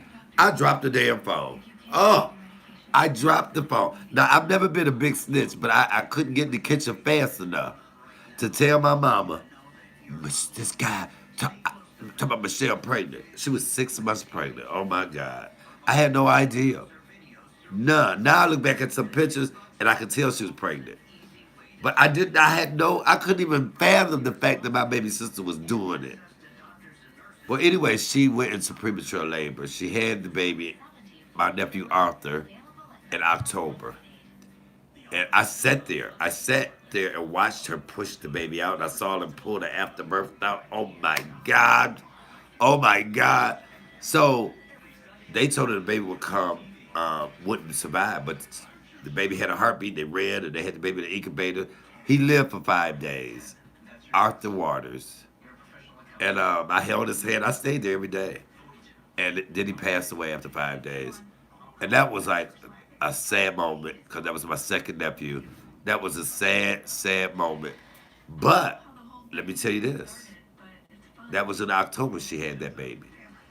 That July, she had my other nephew. She didn't get pregnant. She had she had my one nephew in October, and then she had my other nephew that July. Damien. He's what, 34, 33, something like that. She had Damien. So I don't even think she waited to 6 months. I mean, you don't supposed to wait 6 weeks or something before you can do it again. But anyway, when she had this baby, she came and knocked on the door and said, "Oh," she told me, she said, "Could you run some bath water?" I said, "Sure." So I read it. She took a bath. She got out. She lotioned herself up, and she sat there. She told her boyfriend, she said, "All right, okay, I'm ready to go." She went to the hospital, had the baby just like that, just like that. Now she in there, and that's an older lady. Now mind you, my sister 14 now, so she is another lady next to her. The other lady next to her, like, oh, they both had a baby. She got her husband rubbing ice on her lips. She just wore out. My baby sister running up and down the hallways with the IV pole, and t- the lady looking at her like, "You little young bitch. I can't stand your little young ass." So in total, my sister had 8 kids. She's so 7 living. Um, and I tell women this: don't say you can't get no man because you got kids. My sister had 6 and got a man, and they still married to this day. They had another. I was so mad when he had a child with her because I was like, God damn it, you could take one of these 6. Shit, you could take one of these 6. What the hell? But I love my youngest niece. Yeah, those was that. We used to get upset because now let me tell y'all this. I think my baby sister, she's 40, should be 46, 47, and she has 4 grandbabies. Um, hey, but my mother, it seemed like every time the cat got pregnant, my sister was pregnant. Every time the cat had a litter of kittens, my sister was pregnant. It never failed. My mother and I was sitting there one day, and then the cat walked past, and my mama just bust out crying. I said, what you crying for?" She was like, that cat pregnant. I know that little heifer pregnant. Sure enough, my sister was pregnant. I mean, it never failed. For every child my sister had, the cat had a litter. I said, "What the hell is y'all doing? Menage a trois? The hell the cat keep getting pregnant when your ass get pregnant?" I said, "How the hell you keep you pregnant, the cat pregnant? The cat a hoe and you a hoe too. How the cat and my sister gonna be a hoe?" I had a hoish cat and a hoish sister.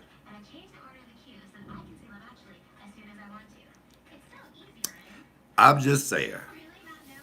You know what? If I had kids, I probably would have been hoes too. I would have had a lot. If I had made babies, I would have wanted at least 12 of them. I would have wanted at least 12 of them. Michael, cut your whole internet off.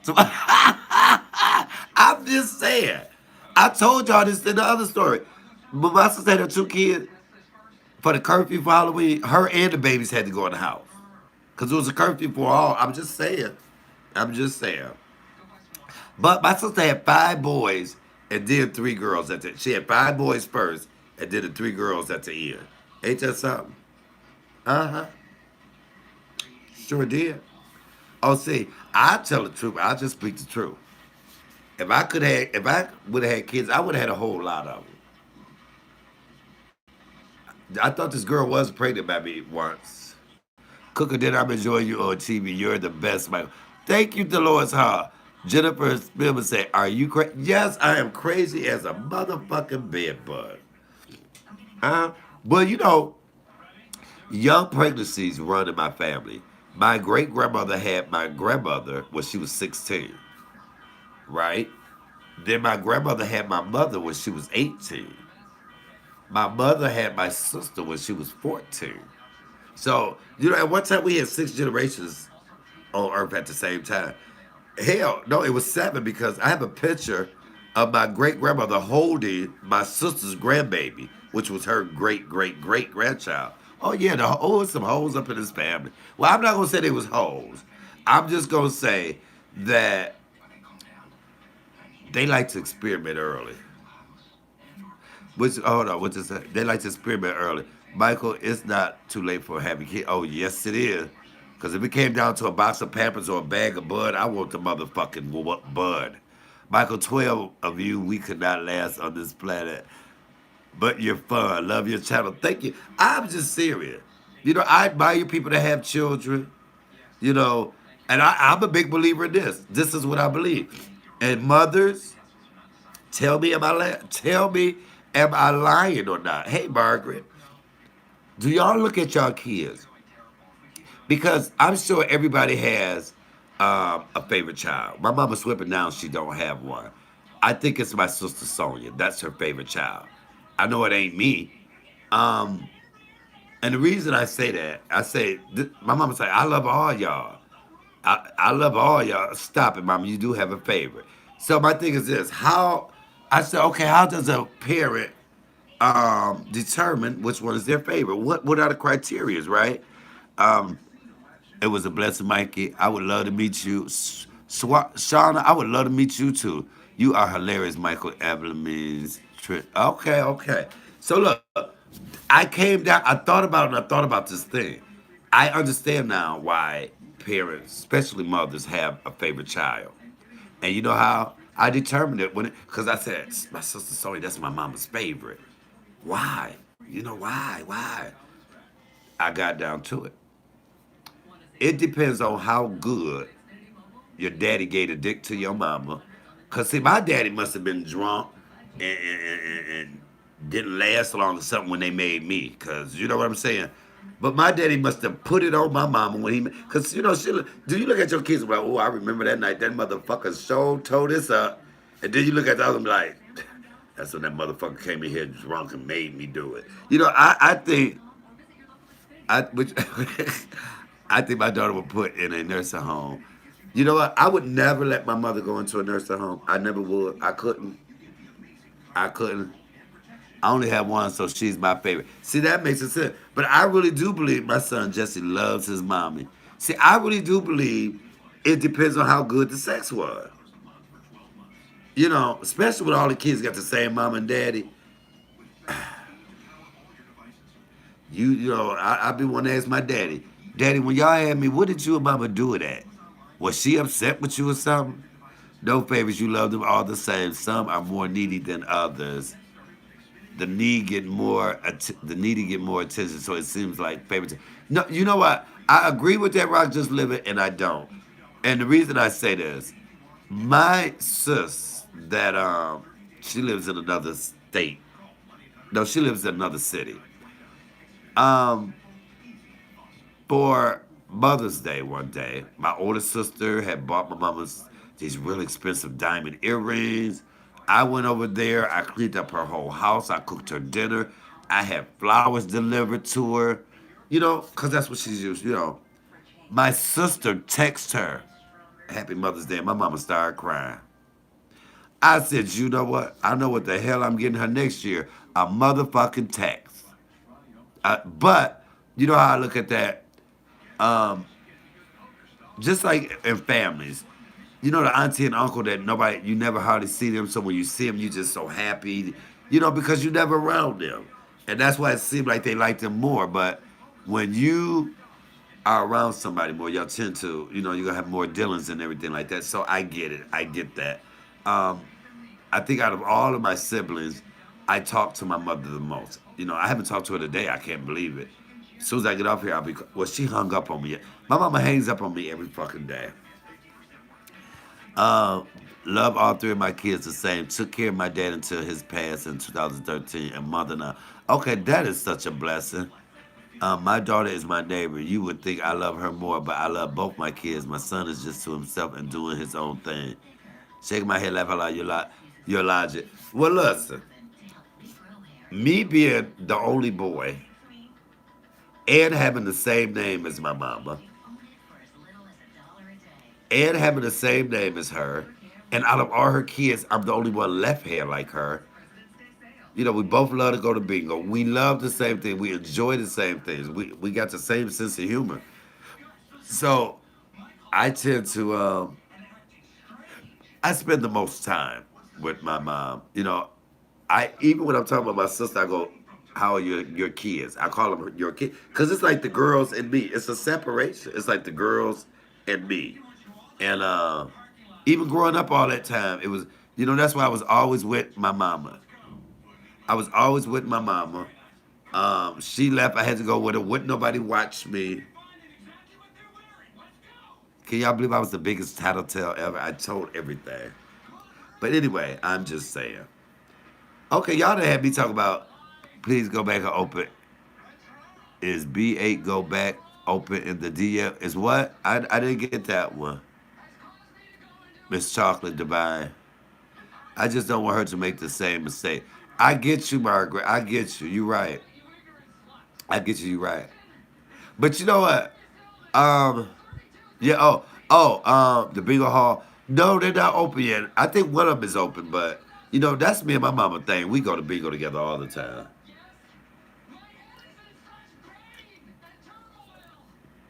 I'm gonna tell y'all a story. I'm not gonna keep y'all here longer. I'm drinking Ohana. It's a fruit punch. My mother and I love bingo so much. We used to go over in Canada all the time, me and my mama, and we would stay over there for hours because bingo in Canada is 24 hours. So my mama wanted to go to Canada one day, and I didn't really want to go because I really didn't have no money.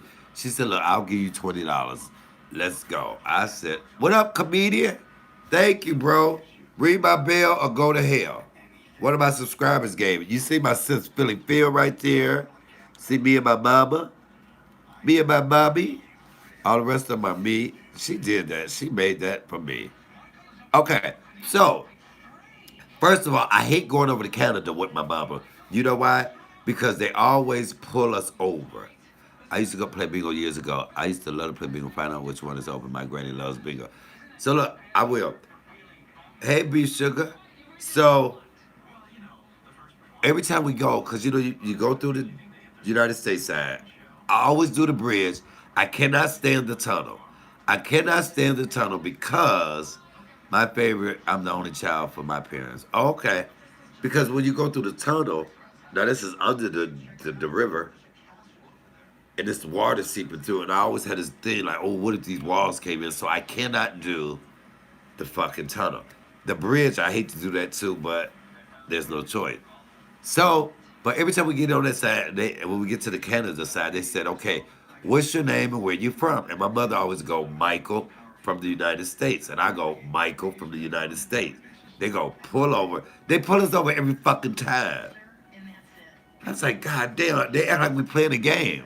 And my mama had to say my name really is Michael, and his name, and he's named after me. My mama is a gangster thug. So one time they had us go through it, and we get to the customs thing, and it says, and that's where all our family is from. The, my family union is in Canada every year. That's where all my family's from. So anyway, we go through there, we give my name, and then they say, which one of y'all been arrested before? Mama looked at me, I looked at her. I was like, I ain't finna, that was you. Shit, I ain't taking the blame for you. They asked me, had my mama ever killed anybody? I said, what? I said, if she did, I wouldn't tell you. Even the man had to laugh. My mama had that type of record. I'm telling you, Michael Ann ain't no joke. So anyway, we get to the bingo hall. I grew up playing bingo, but I haven't been in a while. I love, love, love bingo. So we get to the bingo hall. They had a session. So we played one session. I didn't win. That was the $20. And my mama wanted to play one more. She said, "Here, I'll give you $20 more." So we played another session, and they have all these different prizes. And then the last one is like $1,000 prize, and I needed 58 for the $1,000. So I said, "Mama, I need G58." She said, "Oh boy, it's in the monitor. It's in the monitor. And ain't nobody hand up. Because I didn't know about kind of." She said, so they said G58. I said, bingo. She said, raise your hand. I raised my hand. Baby, when they came and counted up that $1,000 to me, I was like, yes. Oh, Jesus, Jesus. So I give my mama 500. I give her $500, right? So we leaving that bingo, and I'm ready to go home now. I got 500 motherfucking dollars. I'm going to get home so I can buy me an outfit and go to the bar. That show you how young I was. But that was my motherfucking game plan. I was gonna go buy a new outfit and go get my groove on at the bar, right? So my mama said, "Look, let's stop at this other bingo hall." I said, "Mama, I said, okay, because, so we go in there, when we sit down, I hit for $40 more. I hit for $40 more. I was like, yes. No, $80. I hit for $80. I was like, yeah, I got the double line. So they got to the $1,000 jackpot. somebody bingo. So me and my mama getting up, we walking. I'm trying to get home so I can go out. So as we walk into the door, they say false alarm. So the person didn't have it. So now everybody going back to their tables where they thing at. They called two more numbers. My mama said, bingo! Did she get the $1,000 by herself? Oh my God. I was like, yes, mama, yes. We was clapping and high fiving. And so I was like, can I get my 500 back though? Shit, we both gonna have 1,000. We came across the bridge. Bingo, bingo, bingo. Those are moments that I have with my mama that I love so much. Um, I mean, there's been time. I mean, we go to bingo constantly, and I've been going to bingo with her since I was 17 years old. When I was too young to go, I was going to bingo, and we've hit a many jackpots. My grandmother, me, her, and my grandmother used to go. I love that. I love that. And see, I don't understand how people don't hang out with their mamas or how anybody can live in a different city than their mama. I could never live anywhere that I could not get to my mama in 2.2 seconds. That would be too far for me. You know, a lot of people live in different cities of them. I've turned down opportunities because I knew that I would not be able to. I'd rather have a mediocre career and a beautiful, wonderful relationship with my mama than be somewhere and have all the success and have all that time away from my mama. I'm telling you, God forbid, when that lady ever take her last breath or I take my last breath, I want to be able to say that I spent it with her, that I loved on my mama, and it's not once that I was not there or nothing that I missed. That's why when people die, the ones falling all out across that damn casket, oh, I can't breathe. You know what? It's something you're feeling bad about. My tears will only be tears of I'm not gonna see you again, but I thank you for the memories. Come on, somebody. You know, oh come on, y'all. See, oh, I'm taking a turn for the worst here. Okay, oh my God, amen. Good morning. I agree with you guys. I hate tunnels. I don't like high rise, high buildings, bridges, etc. Laugh out loud. No, ma'am, no, sir. I know that's right, Michael. My daughter and I go get our hair did, and we love shopping. It's things like that. It's things like that. You know, I'll call the hospital and see when my mama don't like nobody going to the hospital. I'll be at her. I will be at her doctor's appointment, and she be like, "How you know?" I said, "Baby, I know everything about you. You can't do nothing without me, huh? Nothing without me." And I just know everything. I don't. It's nobody needs to tell me anything about my mama. None of my siblings is gonna have to tell me shit about my mama. If anything, I'm gonna call them and let them know. I just don't want to be that one when somebody gonna call me. I'm gonna be the one calling because I know everything. At least everything of what she tells me. And I just can't understand. You know, I sometimes I just cannot fathom when people say I don't talk to my mama or I don't like my. You know, I get it. You know, some things happen.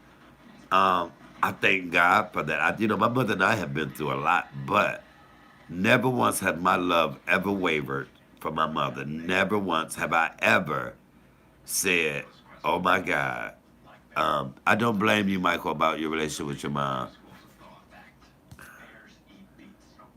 I understand. I lost my parents in 2020. I have great memories. I miss them in the flesh. I did my part. Okay, come on now. My mother and I would go to Louisiana to gamble at the casinos all the time. Um, my mother and I, like I said, my mother was more. My father is like docile and timid, if that makes sense. I'm saying when it comes to parenting, my mother was more hands on and all of that. Taught me how to drive and all of that. My mama, and so we have so many memories. Okay, thank you. And we have so many memories, and you just never know. And I don't, my oldest sister told my mama, um, she said, I would worry about how Michael would feel if you ever passed away, because that would be the one. And you know what? I try not to even think about that. But I know we all got to go that way one day. And I just look back on life now, and I'm like, this is exactly what the hell I said I didn't want to be saying. If I could know then what I know now, I swore I would never say that. But do you know I would enjoy the little moments, the little times. I would have enjoyed my mama so much more. I mean, I still enjoy her, but it's almost painful to think that, one day I may have to be on this earth without you. I can't even fathom that. Believe it or not, y'all, sometimes when I think about it, I cry. Not no, I mean, but I get emotional because I know that one day, we'll see each other again. Thank you, Jesus, if I get it right. But just to know, I don't know how people who lost their parents can handle that. Um, that's why, believe it or not, and people think this crazy. That's why I really pray that I find the love of my life, my better half. I had I would love to find a better half. So whenever that day do come, which I hope is not for another 40 years, that I have somebody that I can lean on that can get me through that because I know how I would do. Same here, and this pandemic didn't help to ease those thoughts. I know, you know what? Y'all see in my prayer, I'm always thanking God because my father is 75, he'll be 76. And for my mother and him to be spared, it's a lot. You know what really gets me is when I see somebody and the date of their year is the same year that one of my parents is. I'm like, oh my God. So, Mary Wilson, my dad would be the same age as Mary Wilson. She just up and died. So nothing is ever promised. So, I laugh and joke a lot, but, I've learned to, because I was like the rebel child. I was a little rebel. I did it my way.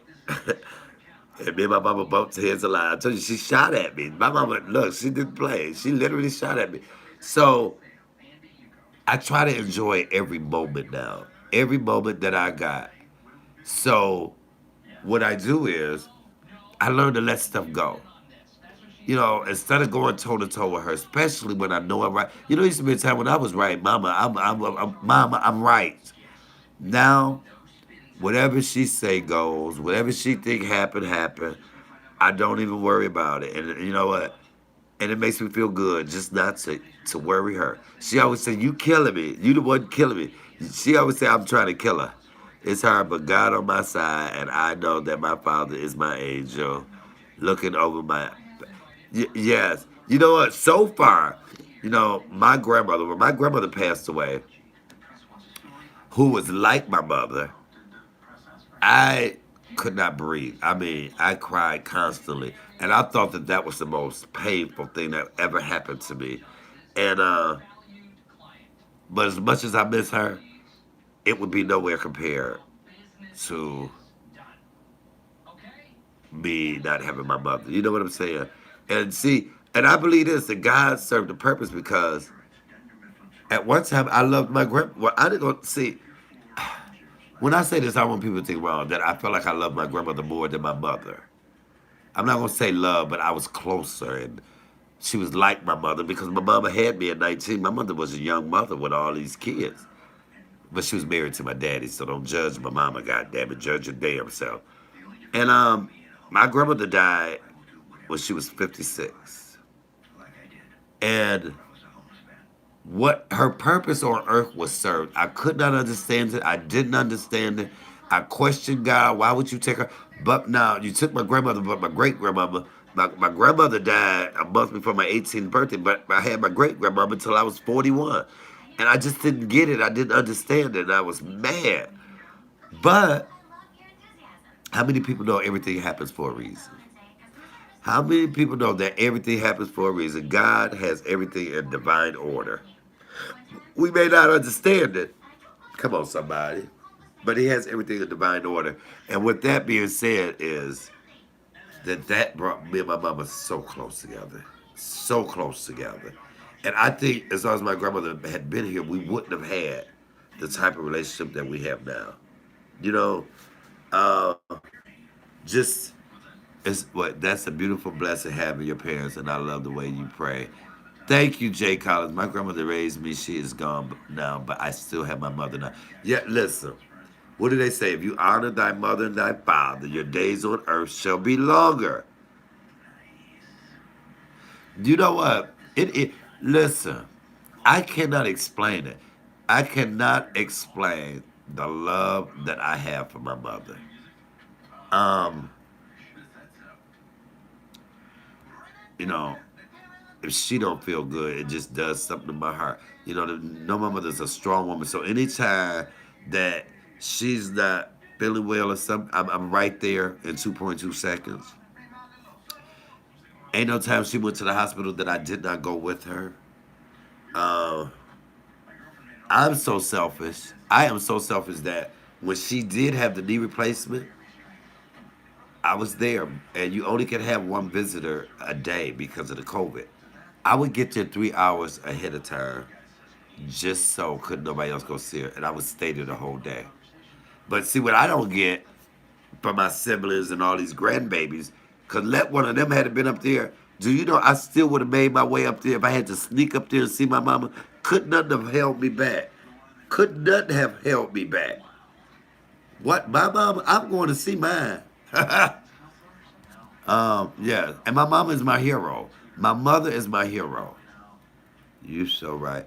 You bring tears to my eyes. I feel the love through my phone. Oh, my mother is literally my hero. My mother has been through a million things, and for her to still be standing and strong, and with her sense of humor and her sense of self, and a lot of her is in me.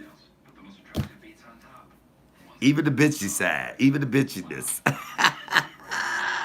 Wait, how long have I been on here? Y'all see how I was just ramble? Y'all done had me talk about ugly babies, ugly people, sex, everything. Y'all know you get everything on this channel. You get everything on channel.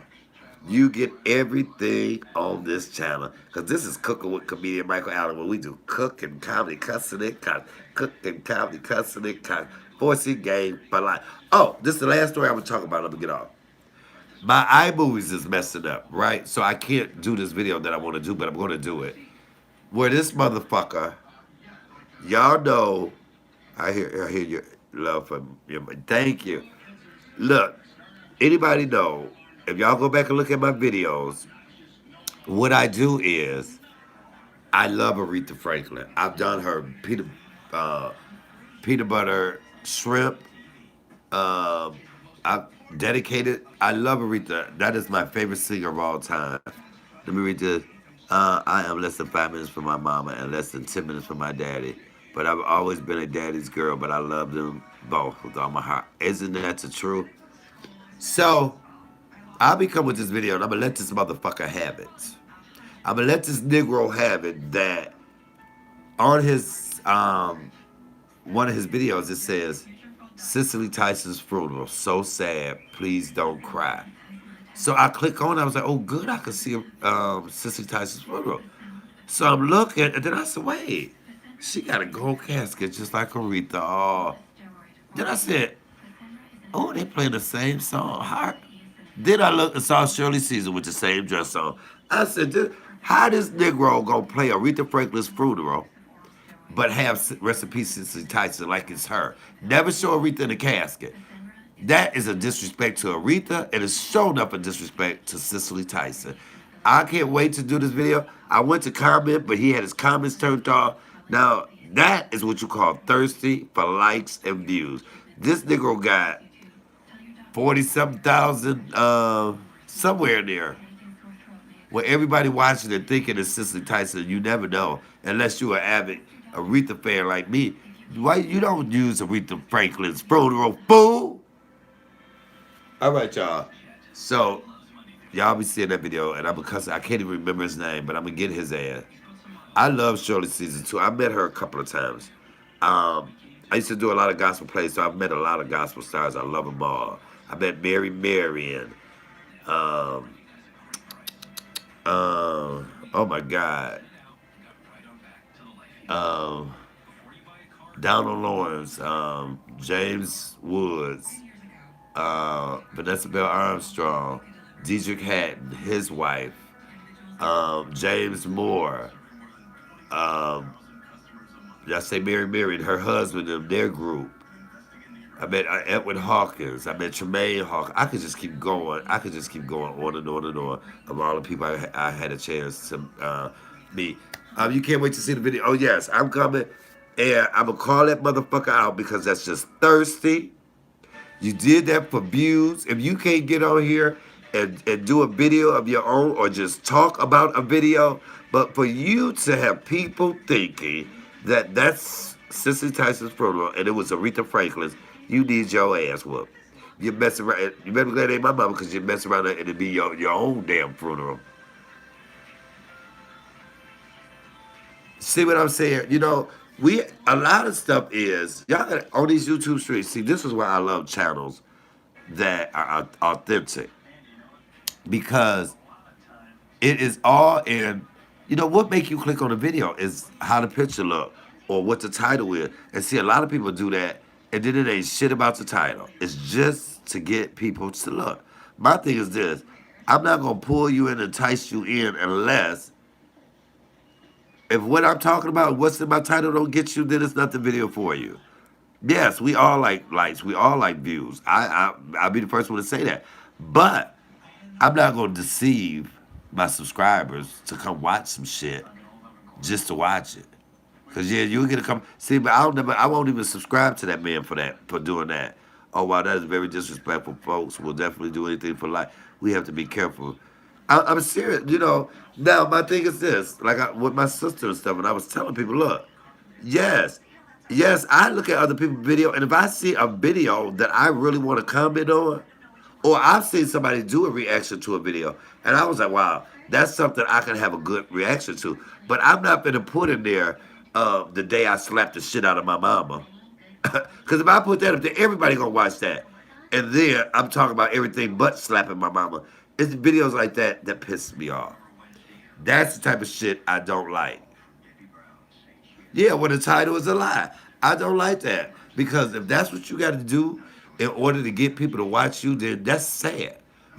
I want people to just want to watch my shit because, oh, that's comedian Michael Allen. I know it's going to be something good or something funny. Let me watch it. Let that be the merit. Let that be the reason somebody clicks in. Like my sister said, Michael, I did something and the people just came in. I said, because they know what first of all, I'm authentically me. I don't even know what I'm gonna say half the time when I get on these damn lives and do video. But I know it's me, so I don't have to jazz up the title. I don't have to jazz up the picture. It is what it is. It's what it's gonna be. You're gonna get the same Michael every damn time. Might get one a little more hype than the other one. All depends on what I'm doing that day. Hey, hey, hey. But yeah, stop. If I can say anything to my YouTubers, stop deceiving the subscribers. Stop making the title juicy and just live your truth. I challenge everybody just to say, uh, especially the cooking people, cook chicken. I cooked chicken today. Yeah. Oh, but look, I would say the best chicken ever. Now that part I don't, cause we all think our chicken is the best chicken ever. But let your title be what your video about. Let your title of your video be what the video is actually about. Come on, come on. Be authentic. Be authentically you. Be your authentic self. I've never in any of my titles deceived my subscribers. See, the one thing about the 4C gang, y'all know what y'all gonna get when it come to me. I'm not yes, stay true to you, Michael. I love that about you. One thing about me, I love my 4C gang. I'm not for everybody. This channel is not for everybody. Um, I've had people told me they can't believe I talk the way I talk, or they can't believe this and that. I said thank you, but maybe this isn't the channel for you because I gotta be me. Yes, can't be no phony. You have so many people on YouTube that are phonies. I have some friends that's on here, and I know I be like, look at their phony ass. Just look at their phony ass. Come on now. Come on. Come on. I have no problem. I'm not scripted. I can't. I don't. When I do my comedy, I don't even write anything down because if I got to write it down, it's not funny to me. I think of it. I come off the top of my head. That's what I do. The raw, uncut truth, 4C game for life. Yes, and I think, you know, the 4C game and my subscribers kind of, Most of my subscribers, um, they real. They real. And I love that about them. I didn't want a bunch of phony subscribers. No. If it ain't, I have some subscribers that if it ain't for them, but they still enjoy it. If the cussing ain't for you, then don't worry about the cussing. If the prayer ain't for you, don't worry about the prayer. But I look at everybody's videos, and you can get something out of them. Everything ain't for everybody. Come on. Some people don't like to eat on camera. I got to eat on camera. Some people don't want to cuss on their channel. I'm gonna always cuss. When I get up to heaven, the guy be like, I don't know. I be like, shit. Oops, excuse me, Lord. I mean, damn. You know what I mean, Jesus. I'll be on that elevator on my way down, won't I?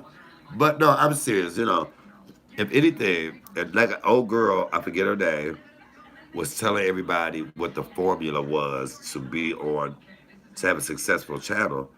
And my thing is this: there's a whole lot of different formulas. You have to find the formula that works for you. She said no cussing, no clapping back. Everything she said is exactly what I do. So I love the formula I'm using, and it's me.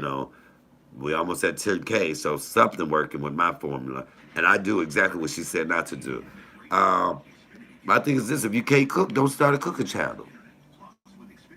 If you can't cook, don't be trying to do no cooking channel. If you don't like to eat a lot of food, stop calling it a mukbang, because it's not. Stop trying to be a mukbanger if you can't eat a lot of food. If you don't know how to create just don't do a crafts and arts damn channel. If you do you get what I'm saying? If you don't know how to fix cars, don't call your channel the mechanic channel. Find what your thing is. Find what you are good at. Find what you love to do, and you hone in on that. See, on a lot of people's channels, they do too much. They do a lot of things. Just so happen I am a certified chef. Just so happen I am a comedian. So I put those two things together. I do like to cuss, so there's cussing. I do like cocktails, so that's my channel: cooking, comedy, cussing, and cocktails. What? Don't judge me. Judge your motherfucking self. Find out what it is you do best. Hone in on that, and watch your channel soar, or do more than what it's doing. I'm still trying to find the damn formula too. Hell, I would love to be at 1 million subscribers. You think 1 million people can handle this motherfucking mouth? All right, you guys, look, I done had y'all on here. I'm glad you guys were in here with me. Make sure you guys check out me and my sis tonight.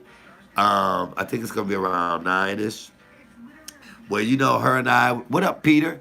Her and I. We're gonna be talking a lot of shit. Well, I will. I'll be a little more calm than I was last time, because last time I was feeling really, really good, and I was cussing that heifer out. What's her name? What's that heifer name? They have the Richard Pryor. Okay, okay. 9 Central Time. Yes. Uh, Pretty brown doo doo, whatever her name is. Remember, she just pissed me off last night. But you guys, make sure you guys come in.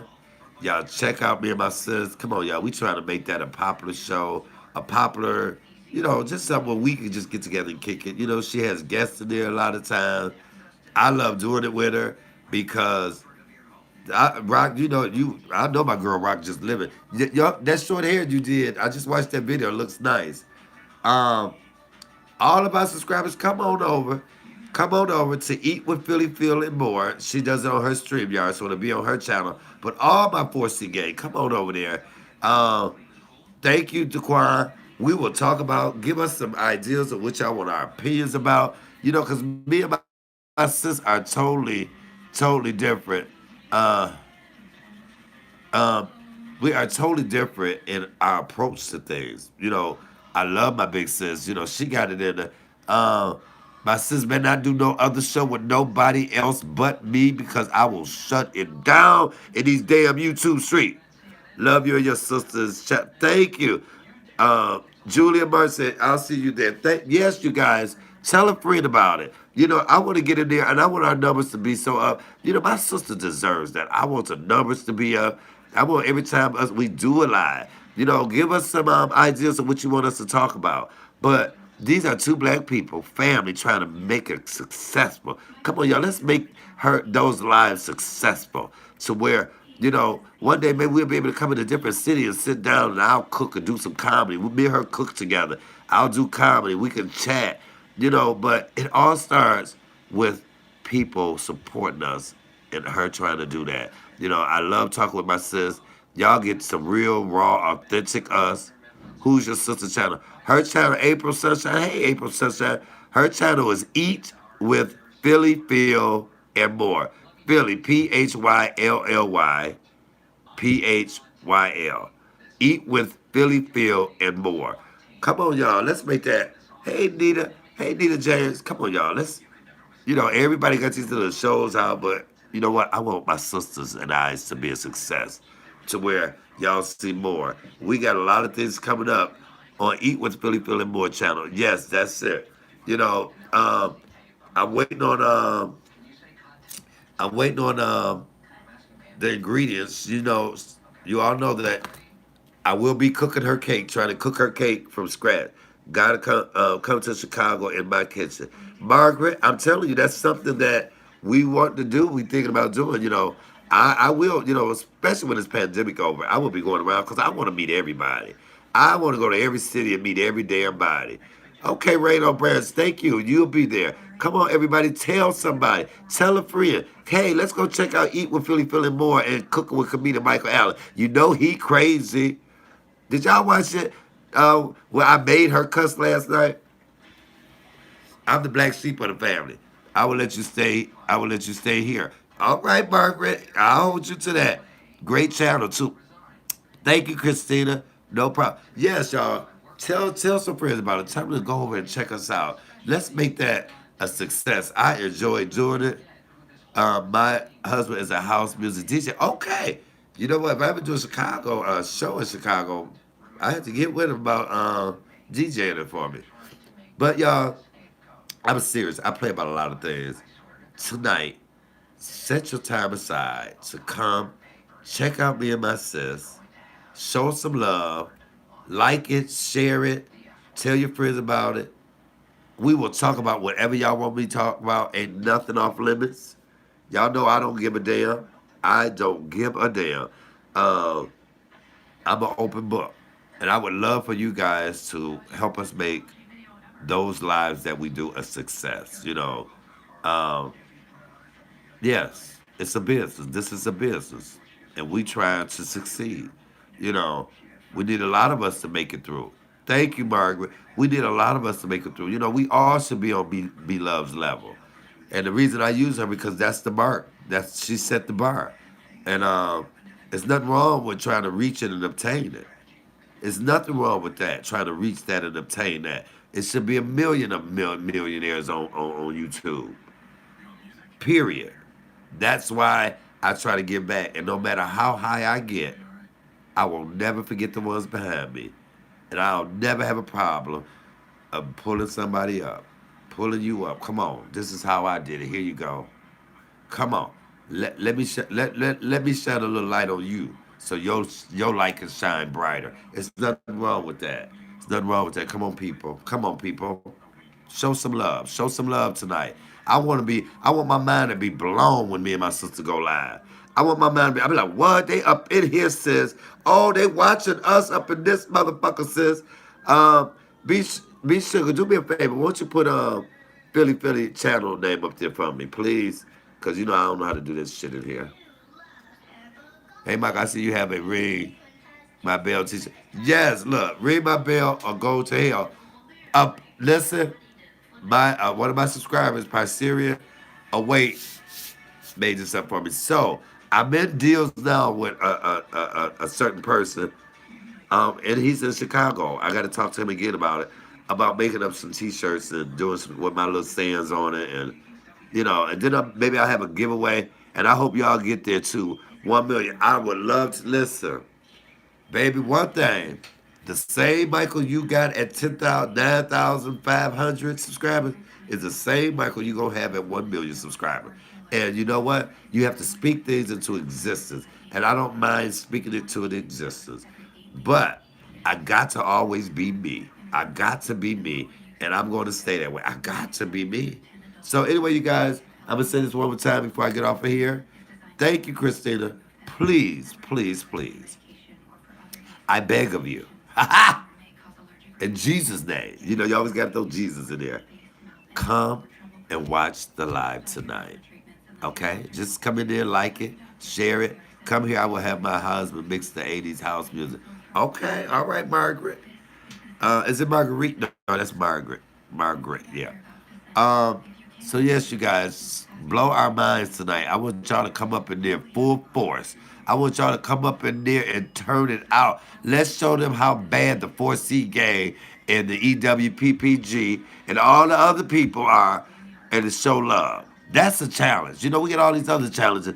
I challenge everybody to get somebody to come in and watch the live. Let's make this live off the hook. Let's see how good we can do. I want to see it.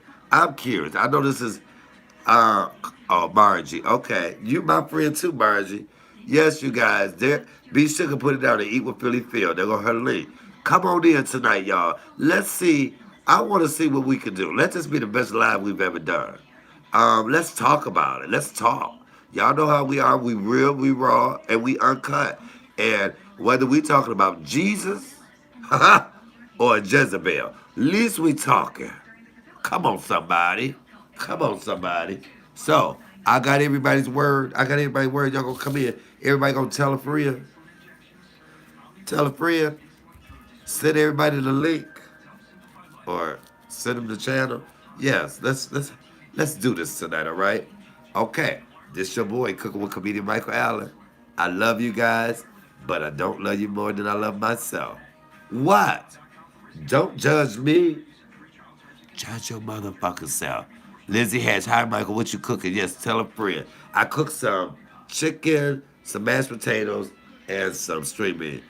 Yep, sharing now. Okay, you guys, make sure, tell everybody about it. Let's make this live tonight. I cannot stress that enough. 9 p.m. Let's make them um let's make this go live. And I tell you what, don't meet us there, beat us there. When we come in, be waiting, we coming. We coming. Let's talk some juicy stuff tonight. Let's talk on some grown folks shit tonight. Come on, Chris. Oh, you see, you did. Yes, people. Come on, you guys. Don't let me down, especially my 4C gang. I know y'all got me. Y'all show me nothing but love. And I love that. Every time somebody should do a video that you like, that it should just be popping, banging, banging. There you go again. Eat with Philly Phil and more. What? Ain't this the other only brother sister show on YouTube? It may be some others, I don't know. But that's the only one I'm worried about right now. Michael, I need the YouTube street talk about what's going on with Tasha. And right. We can talk about that. When you come here, listen, when y'all come here, put those questions in there and we will answer them. You didn't tell me the time. 9 p.m. tonight. Okay, my tablet fully charged. Yeah. Listen, we will talk about whatever y'all want us to talk about. Y'all know me. Nothing's off limits to me. I don't know, my sis may not answer some shit, but I'm going to answer whatever's asked to me. And I do not mind. Hey, for Baltimore in the building. Baltimore. Yes, I love Baltimore. Best crab cakes I ever had. Like the video on the way in. That's right. Like the videos on the way in. Come on, y'all. Let's make this a success tonight. Y'all know I don't really beg when it comes to that, but I want that to be a success. I want that show because that's where you have two channels coming together to accomplish a goal, and that's just to go to the next level, you guys. You know, and don't and look. And if you're not subscribed to my sis channel, subscribe to her channel. If you're not subscribed to this channel, subscribe to this channel. It ain't gonna hurt nobody. We all out here. Let's show love. That's how we show love. We want to see people make it and get better. We have to come in and support in that way. Okay. This is your boy, Cooking with Comedian Michael Allen. When we do cooking, comedy, cussing, and cocktail. Cooking, comedy, cussing, and cocktail. Cooking, comedy, cussing, and cocktail. 4C game for life, baby. We rise by lifting other people up. Remember that. Love you guys. Have a blessed day. See you tonight. Don't meet us there. Beat us there. All right? This your boy, Comedian Michael Allen. I'm out. Peace.